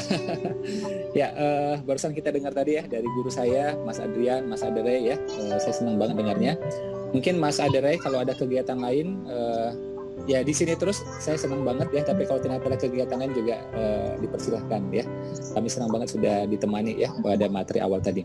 Izin saya melanjutkan ya materi selanjutnya. Insya Allah kita bahas tentang finansial. Oke. Kita langsung ya, kita ngegas soal bisnis ya. Boleh Mas Wendy ditayangkan slide-nya? Ini ada anak saya. Oke. Nah, jadi kita langsung menukik ya tentang bisnis ya. Nah, ini yang menurut saya sering terdengar selama ini. Bahkan kemarin ya 2 hari yang lalu saya juga dengar ya pernyataan-pernyataan seperti ini dari orang-orang terdekat saya, teman saya, sahabat saya gitu. Ya, jadi mencapai sesuatu dulu, jadi manajer dulu, jadi direktur dulu, jadi pengusaha dulu, baru menikmati hidup. Atau apa? Pensiun dulu, baru menikmati hidup. Ya, liburan dulu, ya jalan-jalan kemana, baru menikmati hidup. Keluar negeri dulu, baru menikmati hidup. Nah, ini kan kurang tepat ya. Seharusnya ya kita liburan atau tidak, mestinya menikmati, mestinya bahagia. Mencapai atau belum mencapai, mestinya menikmati hidup ya dan bahagia gitu. Nah, proses itu setiap senti harus dinikmati sepenuh hati. Jadi jangan nunggu nyampe dulu. Misalnya ya teman-teman pengen jadi manajer, ya kan? Menjadi manajer di usia 35 tahun. Artinya apa? Baru bahagia di usia 35 tahun. Nah, selama ini 34 tahun ngapain? Kan nggak bahagia artinya. Atau baru nikah ya, kemudian merasa bahagia. Menikahnya di usia 27 tahun. Artinya 26 tahun nggak bahagia, ini kan konyol. Ya. Nah, termasuk juga kalau teman-teman jadi pengusaha. Ya, termasuk juga kalau teman-teman jadi pengusaha. Kita tahu persis bahwa mulai usaha itu nggak langsung untung. Ya kan? Ada prosesnya, ada jungkir baliknya, ada nangis-nangisnya juga kan gitu. Ya, ada drama-dramanya juga. Mungkin nggak sampai nangis fisik gitu ya, tapi hati itu kadang-kadang meringis tepatnya ya, bukan lagi menangis tapi meringis gitu. Nah, itu semua dinikmati. Saya ketika dulu pernah beberapa kali usaha ya, tapi usaha saya yang pertama banget itu ketika tutup ya, itu saya terharu banget ya, hampir meneteskan air mata. Ya, seneng, bahagia. Jadi bukan karena sedih gitu. Kenapa? Saya dapat pengalamannya buka usaha, walaupun bangkrut. ya. Saya punya relasi sekarang di mana-mana, tahu vendor, tahu supplier, ya kan, tahu retail di mall seperti apa, karena waktu itu saya buka usaha di mall, saya tahu itu semuanya. Ini pengalaman yang mahal banget menurut saya. Jadi ketika tutup itu, ketika bangkrut itu, barang-barang saya jualin gitu ya, waktu itu, saya tuh hampir meneteskan air mata ya, karena bahagia, bukan karena nyesel, bukan, seneng, dapat ilmu, dapat pengalaman, dapat akses, kurang apa lagi coba? Yang kurang itu cuannya, ya kan? Tapi insya Allah dengan ilmu ini, pengalaman ini, nah cuannya ke depannya bisa dapat. Buka bisnis berikutnya, alhamdulillah bangkrut juga. Ya jadi saya buka berapa kali itu ya, awal tuh ya bangkrut judulnya ya, bangkrut 1, bangkrut 2, bangkrut 3 gitu. Saya hafal detailnya gitu. Tapi alhamdulillah sudah sekian lama ya berhasil juga, menetas juga gitu, alhamdulillah. Ya jadi berhasil atau belum berhasil, untung atau belum untung, disyukuri. Dan orang beriman juga tahu hal kayak gini ya, entah Muslim ya atau yang lain, Hindu, Buddha, Nasrani, cara pikirnya juga sama. Berhasil atau belum berhasil, mencapai atau belum mencapai, disyukuri, dinikmati setiap sentinya, gitu. Ya, oke, kita buka slide yang berikutnya. Kenapa saya bahas ini di awal? Karena yaitu kita mulai usaha itu memang ada proses merintis ya. Nah, saya tidak pengen teman-teman menggerutu ya gara-gara, waduh belum untung, belum cuan dan seterusnya. Ini kan nggak baik ya. Nah, kita percaya bahwa pengusaha itu yakinnya penuh, prinsipnya teguh, mentalnya tangguh. Kalau ada masalah nggak mengeluh, siap berkeringat, siap berpeluh. Ya, kalau proses saja dinikmati, apalagi kalau berhasil, ya kan? Kalau proses saja nih, lagi jungkir balik, lagi capek-capek, lagi berkeringat, itu saja dinikmati. Apalagi kalau menghasilkan. Ya, jadi cara pikir seperti itu. Oke, kita buka lagi. Saya senang banget ya tadi dengar introduction ya dari Mas Adrian. Ini menurut saya menjadi pengantar ya yang sangat tepat, sangat bagus ya, sehingga saya memudahkan saya membahas yang materi ini nih ya. Nah, ini 2 orang ya yang fansnya setengah dari penduduk dunia. 2 orang ini ya, kalau kita hitung ya total fansnya itu setengah penduduk dunia gitu. Mungkin saya nggak termasuk sih ya. Saya nggak ngikutin bola gitu ya. Paling baca beritanya aja gitu ya, terus juga tahu viralnya seperti apa gitu. Nah, 2 orang ini ya, ini kita kaitkan dengan dunia usaha gitu ya. Saya pilih contohnya olahragawan karena tadi yang sudah tampil ya 2 olahragawan juga ya. Nah, beliau ini 2 orang ini ya, Mas Messi dengan Mas Ronaldo gitu ya. Ini jagoan, siapa yang nggak tahu dia? Ini udah benar-benar jagoan. Tapi dia pun tahu bahwa tidak setiap tendangan menghasilkan gol. Ya, nggak ada namanya 10 kali tendang 10 kali gol, nggak ada. Ya, kita buka lagi gambar berikutnya. Ada 3 ya pemain badminton, salah satu ya di antaranya gitu ya. 3 ini adalah yang terbaik gitu loh. Ya, di antara yang terbaik 3 ini gitu ya. Nah, ada Mas Tontowi, Mbak Lili dan Mas Jonathan. Ya, dia aja tahu nih, udah jagoan loh ini, the best of the best loh ini di Indonesia. Dia pun tahu tidak semua smash menghasilkan skor.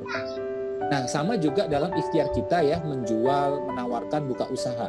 Nggak semuanya nyetak skor, nggak semuanya nyetak untung. Jadi kalau belum untung, ya sabar, smash lagi. Ya, latihan lagi, tanding lagi, latihan lagi, tanding lagi gitu. Ya, insya Allah ketika tiba waktunya, kalau kita sudah memantaskan diri, pasti gol, pasti cetak skor. Ya, cuma kadang-kadang orang itulah ya, ketika dia kerja, dia bisa sabar. Ya, kerja 7 tahun sabar, 8 tahun sabar, gajinya receh pun sabar, dimarah-marahi sama bos juga sabar. Tapi ketika buka usaha kok nggak sabar? Ini kan aneh gitu loh. 1 tahun buka usaha kurang menghasilkan, terus bilang aku nggak bakat jadi pengusaha. Lah, tahu dari mana bakatnya coba? Ya kan? Emang ini ajang pencarian bakat apa? Kan kagak. Ya kan? Nah, jadi bukan kurang ini sebenarnya ya, bukan soal bakat atau nggak bakat gitu ya, tapi soal tekadnya kita gitu. Ya, boleh buka gambar berikutnya. Nah, saya mau tunjukkan ya, ini mohon maaf kalau ada yang tersinggung ya, tapi punten ya, saya pengen ngasih solusi insya Allah ya. Nah, teman-teman silahkan grafik ini ya, lihat. Itu ya, kalau kita kerja itu salary dapatnya. Ya, jadi employee dapatnya salary, itu grafiknya yang warna biru tua. Agak-agak rata gitu. Ya, agak-agak rata gitu. Ya. Itu kayak Mas Ahmad ya yang jadi co-host juga hari ini, itu juga alhamdulillah pernah kerja. Saya pun juga pernah kerja ya. Nah, itu tahulah mengalami sudah. Ya. Jadi ada kenaikan tapi ya itu relatif agak-agak slow gitu. Nanti teman-teman kalau pengen gambar ini nanti boleh minta sama panitia, insya Allah dikirim. Ya. Dikirim pakai JNE loh. Dikirim pakai WA ya, langsung nyampe. Ya. Nah, jadi nggak perlu pakai Tiki atau yang lain ya. Nah, jadi kalau kerja salary gitu ya, yang dapatnya salary gitu.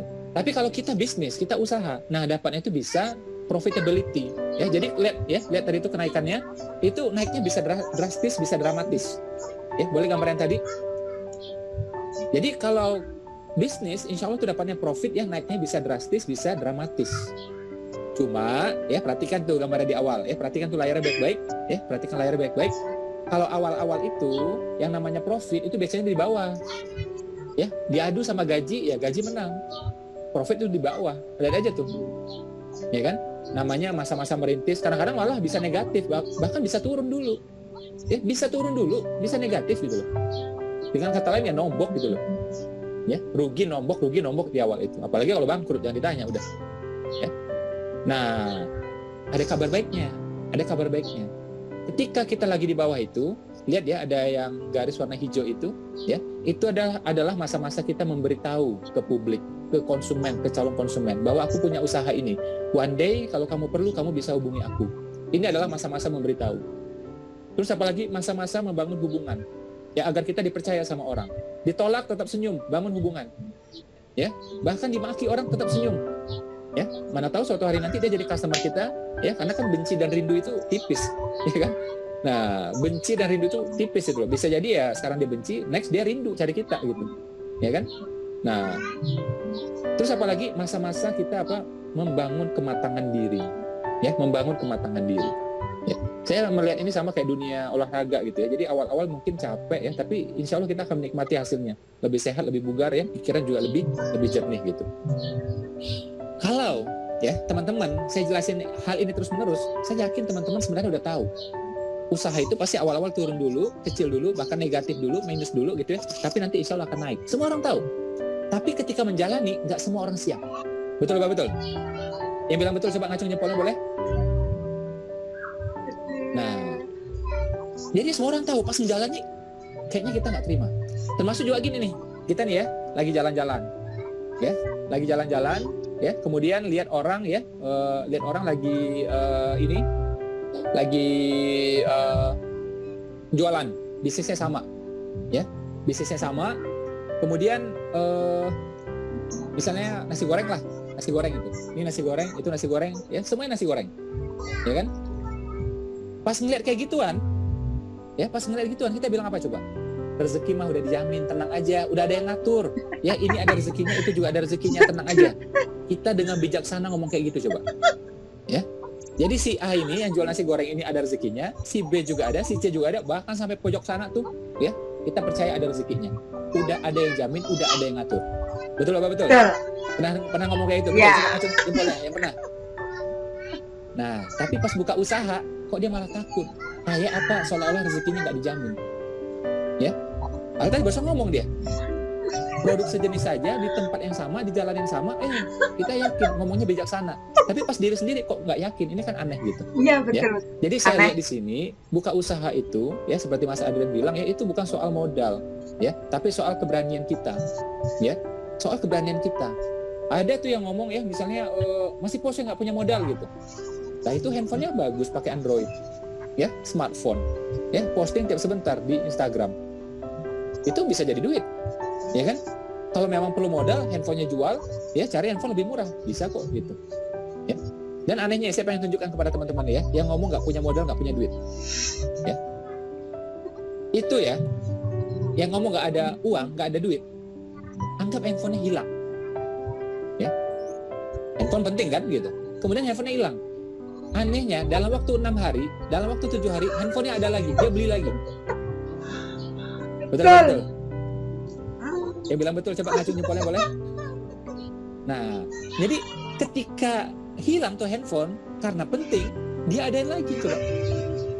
Coba ini ada istri saya, boleh lihat sebentar ya? Oh enggak deh. Atau lihat layar deh sebentar, ini agak lucu nih. Ya. Nah, jadi ketika dia bilang nggak ada modal, oke, nggak ada modal. Ketika nggak ada duit gitu. Tapi pas handphonenya hilang, tiba-tiba duitnya ada. Dia bisa beli tuh handphone baru, ganti handphone baru. Ya, ini kan aneh. Jadi sebenarnya uang itu ada, cuma menganggap bisnis itu tidak penting, pas handphone penting, gitu loh. Ya, nah ini mental yang mesti kita buang, gitu ya. Termasuk juga kata Mas Adere tadi ya, kita mesti bertanggung jawab atas nasib kita, ya, atas kehidupan kita. Nggak bisa kita nyalain orang. Betapa banyak ya di antara kita ya ketika nggak berhasil, kemudian nyalakan gurunya, nyalakan sekolahnya, nyalakan orang tuanya. Oh ya bapakku keturunan karyawan, keluargaku keturunan karyawan. Ya aku dulu juga kerjanya memang full karyawan. Aku nggak ngerti dunia yang lain. Terus juga sekolahku juga tidak pernah mengajarkan dunia bisnis. Nah ini excuse yang kita bikin sendiri. Ya, padahal kalau kita lihat yang sebaliknya ada kok yang sukses. Ya, seorang karyawan, mantan karyawan akhirnya buka usaha, banyak juga yang sukses. Ya, kita buka slide yang berikutnya. Ya, jadi bertanggung jawab ya atas nasibnya sendiri ya, atas kehidupannya sendiri ya, termasuk ketika kita memulai usaha ya. Nah, kita buka gambar berikutnya. Nih ya, saya mau kasih gambaran ke teman-teman ya. Real, konkret. Ya, silakan dibaca dulu, dilihat-lihat dulu.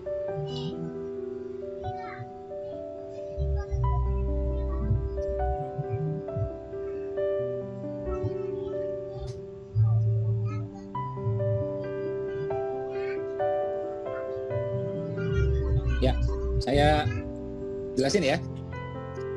Jadi kalau kita kerja, ya ini saya ambil dari statistik ya. 7 tahun itu anggaplah kita bisa naik gaji sampai 10 juta. Ya. Walaupun kebanyakan kita, mayoritas kita nggak mencapai itu. 7 tahun nggak mencapai itu. Tapi anggaplah mencapai itu. Ya, karena saya baca di BPS ya, Badan Statistik ya mengatakan kalau kerja 7 tahun itu naik gaji 2 kali lipat ya ketimbang dia kerja pertama kali. Itu statistik 7 tahunnya ya. Nah, anggaplah ya kita agak beda gitu. 7 tahun dapat 10 juta. Apa yang kita dapatkan? Uang dan jabatan. Tapi kalau teman-teman punya bisnis, menjalankan bisnis, fokus di bisnisnya, fight di bisnisnya ya, saya yakin ya, itu nggak sampai 7 tahun ya. Nggak sampai 7 tahun dia bisa mendapatkan ratusan pelanggan, minimal 200 pelanggan, profitnya bisa 10 juta atau lebih gitu. Tapi itu yang anehnya, ketika kerja 7 tahun sabar, ketika bisnis 1 tahun nggak sabar, itulah kelakuan kita. Ya. Nah, jadi ini yang diperlukan adalah komitmen, ya, komitmen yang diperlukan. Buka lagi gambar berikutnya. Saya mau menunjukkan satu hal ya, yang sebenarnya teman-teman, insya Allah ya sangat memerlukan ya tips ini. Ini adalah tips yang sangat praktis ya, saya 2 kali diundang sama detik.com ya gara-gara tips ini, karena simple banget ya, saya nggak bertele-tele ngomong ini, dan memang itu 100% ya boleh dibilang, atau 90% lah, ini benar banget, tepat sekali ya. Nah, jadi ini adalah ciri-ciri ya agar kita bisa survive ya pada tahun 2020 ini dan tahun-tahun berikutnya. Dan saya percaya 100% pengusaha yang survive pada tahun ini, tahun 2020 ini adalah pengusaha sejati, survivor sejati. Ya. Oke, yang ini teman-teman kalau mau screenshot boleh, mau dicatat juga silahkan, karena ini sangat-sangat penting ya, agak-agak teknis. Nanti di akhir saya akan bahas juga tentang pentingnya wanita berbisnis. Ya. Oke, nggak apa-apa layarnya tetap seperti ini ya, saya jelasin sedikit ya. Jadi kalau jasa, teman-teman bisnisnya jasa, usahakan jasa itu zoomable, bisa disampaikan via Zoom atau YouTube streaming. Ya kan? Apakah itu seminar, training, ya, kelas Zumba, kelas aerobik, ya, kelas bahasa Inggris, kelas bahasa Arab, gitu ya. Nah, pakai Zoom itu langsung pasarnya luas. Pakai YouTube streaming langsung pasarnya luas se-Indonesia, bahkan sampai Malaysia. Ya, jadi jasa kita tuh harus zoomable. Ya. Kalau tidak bisa zoomable, tidak bisa disampaikan via Zoom, berarti kita harus cari produknya. Ya, contoh kita misalnya cukur rambut, ya, potong rambut gitu. Nah ini kan belum bisa nih, sementara kita pemula, modal terbatas, buka cabang nggak mudah gitu loh. Ya sudah, berarti kita cari produknya. Mungkin kita jual apa? Serum buat rambut, atau krim penumbuh rambut, ya. Nah, atau yang lain-lainnya, mencegah ketombe lah, ya kan? Mencegah kulit kepala kering lah, dan seterusnya. Mas Ipo, saya punya bisnis bekam, ya nggak bisa pakai Zoom. Mana bisa bekam pakai Zoom? Sejak kapan bekam bisa pakai Zoom? Nggak bisa gitu kan, jarak jauh itu nggak bisa, download dulu gitu kan, darahnya di download nggak bisa gitu kan. Terus gimana Mas Ipo? Nah kalau nggak bisa, jual produk yang lain ya, sebagai tambahan untuk saat ini, karena memang kita jarang ketemu orang ya, dan memang agar kita bisa pasaran nasional dengan segera gitu. Mungkin kita jual minyak zaitun, ya, habatus sauda dan sejenisnya. Jadi target marketnya sama, produknya kita tambah ya. Jadi jasa harus zoomable, kalau nggak cari produk ya. Itu kesimpulan dari saya. Ya, apalagi pandemi seperti sekarang ya, kita agak-agak terbatas nih. Kayak di Jakarta nih pembatasannya luar biasa sekarang ini ya. Kita mau masuk ke Bekasi aja ada aturan-aturannya. Kita mau pergi ke Karawang aja ada aturannya ya. Teman-teman juga dari Cimahi ke Jakarta banyak aturannya gitu ya. Nah, jadi pembatasannya luar biasa. Nah, enaknya itu kirim memang. Nah, kalau jasa nggak bisa dikirim, kalau barang bisa dikirim. Dan Indonesia ini luas, pasarnya luas. Sayang ya kalau kita barangnya nggak bisa dikirim. Oke? Nah, yang kedua, produk itu deliverable. Boleh layarnya kembali ke saya? Ini ya teman-teman, saya nyampaikan ini pengen jadi solusi buat teman-teman ya. Jadi andai kata belum, ya coba diperbaiki ya, coba diperbaiki. Saya pengen jadi solusi karena tiap hari ya orang DM saya, orang WA saya nanya itu aja, makanya saya jawab kayak ginian gitu. Dan saya udah komitmen, saya udah bersumpah selama pandemi ini ya, saya bikin seminar itu adalah free ya, agar menjadi solusi yang benar-benar praktis buat teman-teman. Gak ada lagi alasannya, oh saya nggak punya uang gitu ya. Kita bikin ini free, tanpa syarat. Nggak ada juga namanya jualan produk, nggak ada sama sekali. Ya, tidak ada jual produk satu pun tidak ada gitu. Ya, saya pengen berbagi ilmu buat teman-teman. Gitu ya. Kayak minggu secara bukan ini sejak minggu pertama pandemi sampai sekarang. Ya. Jadi masalah mau nggak mau aja ini. Nah, kalau produk, ya lah, modal terbatas. Ini ciri mutlak. Ringan, kecil, hemat ongkir, tahan lama. Ya, contoh, ya ini produk yang saya konsumsi atau istri konsumsi. Ini misalnya, ini kita beli di Belanda. Ya, harga ratusan ribu, kecil. Jadi bisa dikirim nih, ya seluruh Indonesia. Atau ini produk dari istri saya nih. Wangi banget ya, mereknya saya copot nih biar nggak kelihatan. Ya, ini punya orang lain, bisnis orang lain gitu ya, tapi istri saya pakai ya, anak saya juga suka ya. Ini harga ratusan ribu, bisa dikirim se Indonesia dengan mudah, dengan praktis. Mohon maaf, kadang-kadang makanan tertentu nggak bisa dikirim ya, kadang-kadang barang tertentu nggak bisa dikirim karena besar, berat ya, atau mudah rusak, mudah expired ya. Nah, kalau ini nggak, tahan lama, ringan, kecil, hemat ongkir, tahan lama ya. Atau ini nih yang agak terkenal nih, ini harga juga ratusan ribu nih, kadang-kadang 1,5 juta segini doang nih ya. Kalau saya dikasih ini, alhamdulillah ya. Ya, bukan di endorse tapi emang dikasih. Kalau saya nggak terima endorsement ya. Nah ini, oke, ratusan ribu nih harganya. Tapi ya itu ringan, kecil, hemat ongkir, tahan lama. 6 bulan tahan, ya. Nah, kalau produk saya itu bahkan sampai 5 tahun tahan. Nah ini ada lagi produk yang dipakai oleh istri saya, ya. Mereknya saya nggak usah liatin ya. Ini harganya juga hampir 1 juta, ya. Ringan, kecil, hemat ongkir, tahan lama. Jadi kalau teman-teman misalnya jual produk kayak ginian, tinggal di Bekasi, tinggal di Depok ya, atau tinggal di Jogja, ini bisa kirim ke Indonesia, ke seluruh Indonesia. Dengan apa? Dengan mudah, dengan murah. Selagi ada Tiki, JNE di sana, ada kantor pos di sana, kita bisa kirim. Ya, kecuali di sana nggak ada orang, nggak ada Tiki, nggak ada JNE, ya nggak bisa jualan itu. Di mana misalnya di tengah hutan misalnya, di tengah laut misalnya, yang ada cuma jin misalnya, itu nggak bisa jualan. Ya, tapi selagi ada orang di sana, ada sinyal di sana, ada Tiki, ada JNE, ada kantor pos, oke, nah insya Allah bisa kirim. Ya, ini beberapa contoh, termasuk ini yang saya rutin ya, lumayan rutin nih. Ya, vitamin-vitamin. Ya, ini saya nggak usah sebut mereknya, tapi ini dari Australia gitu. Ya, nah, jadi ini harga bisa 600.000 kan gitu. Ini kalau teman-teman, jadi bukan saya tidak sebut produknya ya, saya sebut ciri-cirinya. Jadi teman-teman usahakan memenuhi ciri-ciri itu. Ya, ringan, kecil, hemat ongkir, tahan lama. Ya, coba diulang. Ada 4 tuh cirinya apa tadi? Ringan, Gerakan aja mulutnya saya bisa kecil, ngikutin. Saya udah seminar kayak ini 9 bulan, jadi udah ngerti gerakan mulut orang. ringan, Oke. kecil, Nah, ringan, tahan kecil, lama, hemat ongkir. Terus barang itu ya sebisa-bisanya cepat habis. Ya. Supaya apa? Biar customer repeat order, beli ulang gitu. Jangan sampai barang itu lama habisnya, 6 bulan, 1 tahun baru habis. Kalau bisa 2 minggu habis, 3 minggu habis. Bukan dianya konsumtif, bukan kita paksa dia habis, tapi memang barangnya mudah habis gitu. Makanya kayak teman-teman jual sambal kering, ya itu bagus, ya bumbu dapur gitu ya itu bagus, ya itu juga lumayan kecil, bisa dikirim ke Indonesia, ya kan, dan tahan lama. Kalau dibikin kering itu insya Allah tahan lama, ya. Nah, tapi 3 minggu orang beli lagi, 4 minggu orang beli lagi, itu bisnis buat kita, cuan buat kita.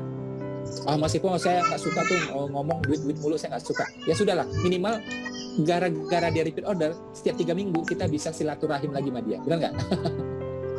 Tapi kalau kita jual furniture, ya dia 7 tahun lagi baru beli ulang, jadi kita lama silaturahimnya. Nah kan enakan silaturahimnya per 3 minggu atau per 4 minggu, ya kan? Nah jadi kalau nggak mau mikir duit nggak apa-apa, anggap aja silaturahim, gitu. ya. Terus lagi produk ini ya, nah kayak gini-ginian semua itu ya teman-teman boleh bikin sendiri, boleh juga enggak. Tapi saran saya kalau modal terbatas nggak usah produksi sendiri. Ya, ambil dari orang, barang sudah jadi nggak apa-apa. Pakai merek dia boleh, pakai merek kita juga nggak apa-apa. Ya, misalnya ada yang bikin yang jual kacamata misalnya, gitu. Ya, bingkai kacamata, gitu. Kita bisa jualin, ya. Nggak keren Mas Ipo, kalau bikin baru keren, bikin sendiri baru keren. Nggak juga. Showroom Toyota, showroom Yamaha, ya, dealernya Suzuki, itu nggak bikin. Cuma ngambil produk kok dari sana, udah jadi kok. Nggak perlu dicat, nggak perlu dirakit, nggak perlu disusun, ya langsung jual, beres. Keren juga kok, siapa bilang nggak keren? Ya, kita lihat juga counternya iPhone, counternya Samsung, ya, dia nggak bikin, dia nggak rakit, dia nggak nempel-nempel, udah jadi itu barang, tinggal jual aja, ya. Bahkan barangnya dibungkus kan gitu. Saya ingat banget tuh ya, waktu saya beli iPad, awal-awal iPad keluar, itu kan di Jakarta Pusat. Saya datang ke sana, itu orang ngantri. Wah, gila bener-bener. Masih dalam plastik. Ya. Dan dia bilang pada semua, kalau Bapak Ibu pengen beli, kalau teman-teman mau beli, dia bilang ya, tidak boleh ngetes. Kita nggak punya waktu buat ngetes. Ngomong gitu coba. Saya karena perlu, akhirnya saya ngangguk aja. Udahlah, saya nggak perlu ngetes. Ya udah langsung terima aja udah. Jadi masih plastik kayak gitu langsung bawa pulang. Jadi ngecek sendiri, gitu. Nggak boleh ngecek di sana, nggak boleh ngetes di sana. Karena orang ngantri banyak banget. Jadi cuma dia bagi-bagi itu aja, sudah bayar. Gini ya, kasih barangnya ke kasir gitu terus, ya sampai kayak gitu tuh. Nah, apakah yang punya counter iPhone, yang punya counter Samsung misalnya, ya, apakah kurang keren? Kan keren, ya. Itu bisnis. Jadi bisnis itu tidak harus produksi. Bisnis itu nggak harus produksi. Dan yang menariknya bagi teman-teman yang Muslim, coba perhatikan ya, Nabi Muhammad dalam sejarahnya berbisnis 25 tahun ternyata juga tidak pernah memproduksi. Ya, tidak pernah memproduksi. Beliau fokusnya apa? Menjual dan menjualkan. Ambil barang dari sini, jual ke sini. Ambil dari sini, jual ke sini. Bukannya Nabi nggak bisa, tapi Nabi ngasih contoh ke kita. Kamu bisa jadi pengusaha loh, walaupun modalmu terbatas, walaupun kamu nggak punya ilmunya, ya nggak punya pengalamannya. Kamu ambil aja barang dari sini, kamu mau jual ke sini. Karena Nabi itu kehidupannya apa? Ngasih contoh buat kita. Jadi bukan soal beliaunya, soal kitanya nih, gitu. Dan ilmu ini sekarang dipakai oleh dua wilayah besar, ya, tidak fokus pada produksi. Andai kata produksi kecil aja, dia fokus pada distribusi. Apa itu? Singapura dan Hong Kong. Dia nggak bikin apa-apa, tapi dia bisa jual apa-apa. Ya, kecil tapi sangat kaya negara. Kecil tapi sangat kuat. 4. Ya, kalau Hong Kong sekarang kan bukan negara lagi gitu ya, punya otoriti sendiri ya, gitu. Nah, jadi maksud saya ya teman-teman, kita bisa, ini pun juga bisa jadi bisnis. Kecuali teman-teman punya modal gede, ya nggak apa-apa, silahkan bikin. Tapi ingat, ya teman-teman buka bengkel, buka laundry, buka restoran, buka pujasera, ya buka butik, buka salon, itu modalnya bisa ratusan juta, minimal juga puluhan juta. Kapan uangnya mesti balik coba? Ya, pengalaman saya ngasih coaching ke orang, kalau teman-teman belajar ilmu ROI, ya return on investment, itu 2 tahun balik modal itu udah sehat. 2 tahun loh itu sehat. Yang nggak sehat 4 tahun. Yang benar-benar nggak sehat itu tutup tengah jalan. Mati tengah jalan, bangkrut namanya udah. Ya, jadi 2 tahun itu sehat tuh. Ya, kalau nggak percaya nanti tanya sama konsultan yang lain, ya mentor yang lain gitu ya, jawabannya sama kayak saya. 2 tahun tuh bisnis bisa balik modal sehat, gitu. Ya. Nah, kalau kita punya nafas panjang silahkan, tapi kalau rasa-rasanya nggak punya, nah saran saya itu ambil barang yang sudah jadi, kita fokus distribusi, kita fokus jual, menawarkan, ya. Bisnis dimulai dari penawaran. Dimulai dari apa? Penawaran. Walaupun yang kita jual bukan roti tawar, ya. Nah, tapi tugas kita menawarkan. Udah selesai, ya. Oke. Terus ya, ini sebagai materi terakhir dari saya ya buat teman-teman semuanya. Izin saya nyampaikan materi ini 5 menit tapi penting banget ya, terutama buat wanita. Karena saya tadi lihat sekilas di layar, ya istri saya juga ngitung tadi di sebelah. Ini peserta kayaknya 60% wanita. Coba yang wanita ngacung tangannya coba boleh? Yang istrinya wanita coba ngacung silakan. Ya pasti lah masih kurang ajar masih ini. Masa istriku laki-laki. Ya, di rumah ya ngapain gitu kan. Nah, jadi gini, teman-teman ya, laki-laki berbisnis sangat baik. Ya, itu cari nafkah menurut saya yang sangat-sangat bagus, sangat-sangat mulia menurut saya karena buka lapangan kerja, ya. Nah, wanita tidak ada kewajiban cari nafkah. Tapi kalau wanita bisa cari nafkah itu juga insya Allah sangat baik. Kenapa? Statistik menunjukkan wanita dibanding laki-laki lebih cepat meninggal. Ya, laki-laki ya pria itu lebih cepat meninggal, 4 sampai 6 tahun. Statistik di Indonesia dan di dunia. 1. Sudahkah siap diri kita? Andai kata si pencari nafkah ini, andai kata suami ini, ya, laki-laki yang kita banggakan ini meninggal, coba. Ini statistik. Ya, 1. Kedua, ada ini pengalaman saya, mohon jangan tersinggung ya, tapi ini saya temukan hampir setiap hari. Sekitar 20-25% laki-laki itu ya, yang sudah berumah tangga itu kurang fight cari nafkah. Kurang ngoyok cari nafkah. Jadi ya udah main terima-terima aja. Padahal ada kesempatan, tapi dia kurang fight. Nah, si wanita ini, si istri ini, dia punya status yang lain. Apa itu? Ibu.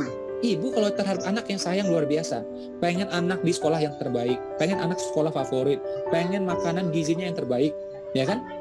Kalau mainan juga cari mainan yang bagus, yang bermutu, jangan mainan yang memang mudah rusak atau malah mudah beracun.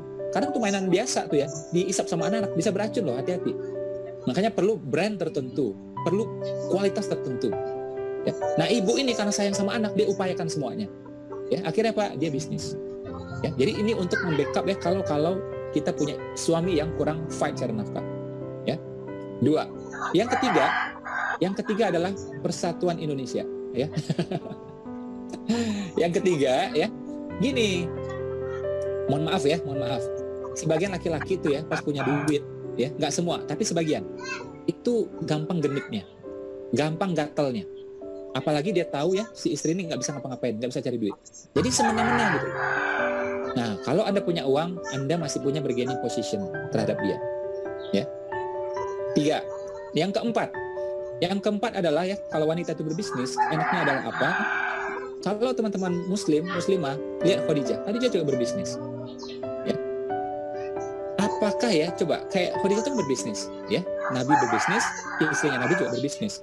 Kita itu kalau wanita nih ya, sebagai istri, kita dicukupi mas suami. Alhamdulillah suami baik. Alhamdulillah nggak mati-mati masih po, umurnya panjang. Alhamdulillah masih po, dia mau fight. Alhamdulillah juga dia nggak ada genit-genitnya masih po. Alhamdulillah. Oke. Tapi apakah teman-teman nggak mau ya sebagai wanita nih ya, sekali waktu kita traktir suami kita, jalan-jalan ke Raja Ampat kita traktir dia, ya kan? Pas dia ulang tahun kita kasih arloji yang terbaik buat dia. Itu menyenangkan, benar nggak? Ya, walaupun kita dinafkahi sama dia, tapi ini hadiah dari kita, ya, kebaikan dari kita, ya. Pas ulang tahun pernikahan ya kita ajak jalan ya ke Lombok misalnya, ya, istri yang traktir, kan keren, gitu. Nah, ini beberapa ya kebaikan ya kalau teman-teman ya yang wanita memulai berbisnis. Walaupun tidak ada kewajiban sama sekali, tidak ada perintah sama sekali. Ya, cuma ini adalah kebaikan ya. Kalau teman-teman lakukan ya bisa dapat manfaat yang 5 tadi itu. Ya. Jadi itu menurut saya, dan sekali lagi wanita ya kalau mau bisnis pun ya hati-hati. Maksudnya apa? Jaga dirinya. Ya, dapatkan ridho dari suaminya. Oke, dan sebaik-baiknya bisnis yang bisa dijalankan dari rumah. Ya, bisnis yang bisa dijalankan dari rumah. Karena memang wanita itu sebaik-baiknya berada di rumah. Dia punya tanggung jawab besar terhadap apa? Terhadap rumah dan isi rumah. Isi rumah itu ada yang hidup, ada yang benda mati juga. Ya, benda mati ya isi rumah itu, kemudian apalagi anaknya. Nah, ini tanggung jawabnya dia nih. Ya, biasanya suami sibuk di mana ya, mau nggak mau akhirnya dia yang handle hari-hari. Ya, nah jadi memang kalau teman-teman mau berbisnis, bagi teman-teman yang wanita akan lebih baik ya kalau dari rumah menjalankan bisnis. Ya, istilah saya dari rumah cetak rupiah. Oke, itu saja dari saya teman-teman, terima kasih dan mohon maaf tadi kalau ada gangguan-gangguan mungkin yang dari saya atau dari yang lainnya. Terima kasih sudah hadir. Bagi teman-teman yang berminat untuk membayar fee saya, harga tiket saya ya, nggak usah, tapi bayarnya pakai doa aja ya. Mohon doa buat saya, Mas Adere, Mas Adrian ya, termasuk juga host hari ini ya, Mas Wendy dan Mas Ahmad.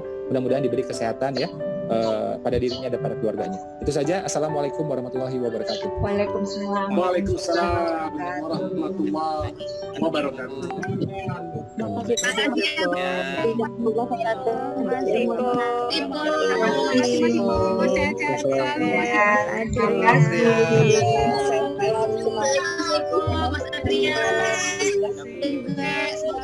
Terima kasih.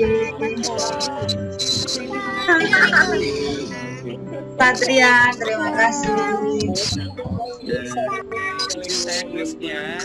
Terima kasih Po, Mas Adrian, Mas Wendy, terima kasih. Semua dikasih lihat nih. Teman.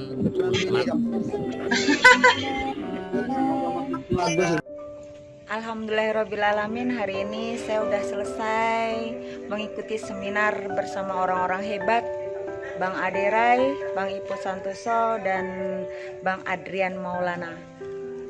Sampai ketemu lagi di video berikutnya. Assalamualaikum warahmatullahi wabarakatuh.